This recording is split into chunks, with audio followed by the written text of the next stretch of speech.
بسم الله الرحمن الرحيم. waxaan kusoo jirnay barashada softwareka Autodesk AutoCAD waxaan kusoo jirnay chapterka dimension ayaan kusoo jirnay waxaan soo gaarnay cashirka ciwaankiisu yahay associated and non-associated dimension. Okay, associated iyo non-associated waxaa laga wadaa dimension ama cabir isbaago objectiga markii wax laga bedelmayo iyo mid ka harayo. haddii dimensionka uusan ka haraynin object uu la soconayo waxaa loo yaqaanaa associated. haddii objectiga markii wax laga bedelo dimensionka meeshiisu iska ahaanayana waxaa loo yaqaanaa non-associated. waxaa kaloo aan arki doonaa excluded dimension iyo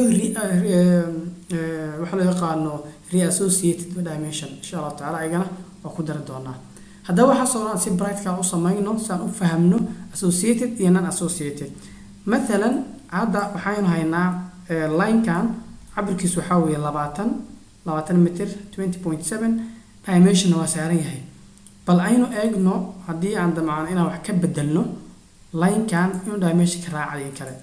مثلا hore u yar jiidnay. haddaba marka tuusan ka waxba yani uu ka harayo line-kii dimension dul ka harayo waxa loo yaqaanaa non-associated. haddii uu raacayana waa associated. okay, see marka loo raaciyaa hadda wuu ka harsan yahay. waxaanu sameynaynaa marka right click dheh, waxaa radaa recent input, waxaa radaa dim associate. marka waxaan ku yiri 1 saddex option baa meesha yaalo 1 0 iyo 1 iyo 2. 0 waxaa weeye exclude dimension, yani waa dimension kala go'an waan arki doonaa. 1 waxaa waaye non-associated, marka hadda 1 buu noo yahay. 2 marka waxay noqonaysaa associated. 2 ka dhig 2 marka aan dhahno dimensionka nan buu hayn naga tuur dimension cusub saar. dimension cusub saar. haddaba aan eegno marka objective wax ka bedel hore u jiid tusaalahan waxa uu raacaya soo ma jeedid. dimension marka 20 buu 23 noqday. marka farqi u dhaxeeya labadooda waa sidaas. haddana marka aan ku celiyo waxaa radaa dim asoo ku qor yani keyboardka meesha 2dayd bal 1 aan ka dhigno. okay, dimension cusub ina soo qaato iyo dimension cusub baa soo qaadayna sababtoo kan kii hore weeyaan. dimension cusub soo geli. hadda marka wuxuu noo yahay non-associated maadaama 1 aynu gelinay. eeg marka raaci usmaayo. okay, hope you understand farqiga u dhaxeeyo associated iyo non-associated. marka aynu fiirino bal rectangle kaana dimension gare isbaagada ku xiro cabirka saar waa 10. you see markuu 10 yahay bal hadda associated inuu yahay iyo non-associated inuu ku fahmaa. dimension ka dooro kadib waxaa dhahdaa right click inta imo properties tag qaanadan ma ku furmayso. hadda maxaa ku qoran meesha waa no. yes, you see associated maxaa waaye no. markuu uu yahay baalkeena markuu uu associate uu yahayna waxa ku soo qormayaa yes. hadda marka aynu ka bedelno hadda aan saan dhaho fiiriya object wax ka bedelo waxa uu ka harayaa sababtoo no. okay, control z dimension kan naga baqaad asaga dhan ka qaanadan naga delete garee. maxaan dhahnaa dim asoo. okay, 2 de marka hadda dimension garee. okay, right click dheh properties dooro. inta muxuu kuu qoray yes. hadayta no buu ku ahaa. hadda haddii object aan wax ka bedelo dimension uu raacaya. aska cross gareyno menugan then objectiga select garee xagga u jiid dimension waa raacaya. waad fahantaan u malaynayaa farqiga u dhaxeeyo associated iyo non-associated. 0 aynu fiirino 0 maxaan ku sheegnay excluded soo mahayn. 0 waxaa dhahdaa horto saar dim asoo bas meeshii 1 iyo 2 waan fahanay bal 0 geli.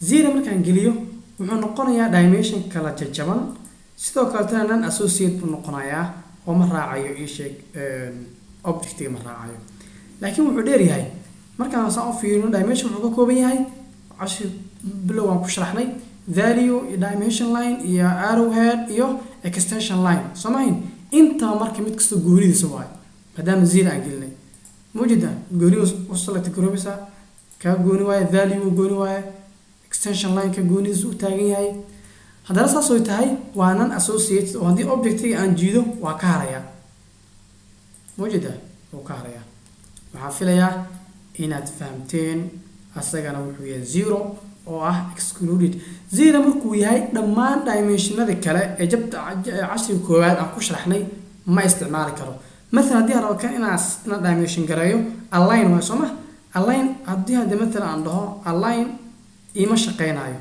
صابته dimension كي مع كده زيرو أوكي ما قادم هي يعني مثلا سي أمريكا أو سميه حاليا هاي صوت دورة أما كده associate أما non associate exclude كسر يعني دين associate دورة مركب حنوري تاون هذا مركب align كوش شقينا يعني soo saaro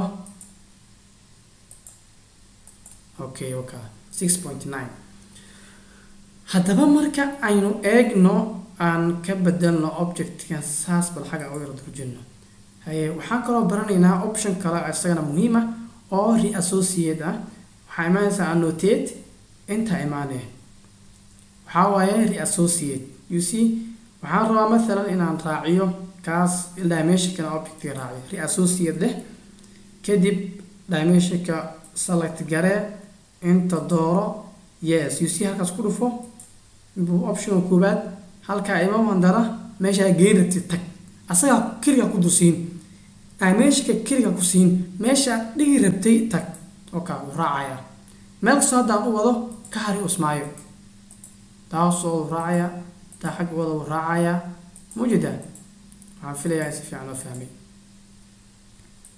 okay option kale ayadana muhiima associate non associate dimension excluded dimension iyo reassociate waa fahanteen baan u malaynayaa mid walba iyo optionka muhiimadda uu leeyahay inta ayaa kusoo gabagabeynaya casharka wassalaamu calaykum bye